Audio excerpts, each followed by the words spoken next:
السلام عليكم ورحمة الله. الله يعيننا على هذه المصيبة، والحمد لله على قضاء الله وقدره. حامدين الله وشاكرين في كل الأحوال. طبعا زي ما تشوفون أقربائنا وعائلتنا هنا في مدينة أنطاكيا تركيا. اللهم لك الحمد لك الشكر. العائلة تحت الأنقاض، اليوم الرابع، ما قدرنا ننتشل أي شيء. كم شخص يوجد؟ 4 أطفال؟ 4، زوجة وطفل وولد أخت الفقيدة. نعم. وبسبب ان البناية طبعا هنا كانوا بأي دور؟ الدور السادس. نعم. الدور السادس. البناية هذا أكثر مشكلة معنا، البناية لأني قايلة السقوط على المبنى. نعم. فأي حفر أي شيء ممكن يأثر. امبارح البناية مالت.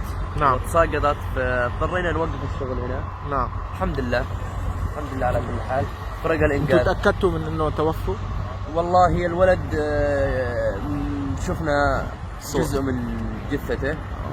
الله يرحمه ويرضى عنه، الباقيين ما نعرف عنهم حاجة. نعم. من ناحية قلت لك سبب تعطيله هنا البناء قايل للسقوط. نعم. فالحمد لله الفرق 24 ساعة شغالة، والحكومة التركية ما قصروا، موفرت كل شيء. نعم، ولكن الوضع صعب. الوضع صعب. نعم. ومع ذلك كثر الله خيرهم، والواقع عندكم تشوفون. نعم. من الإمكانيات، من أكل، من شرب، من لبس، من بطانيات. اللهم لك الحمد لك الشكر.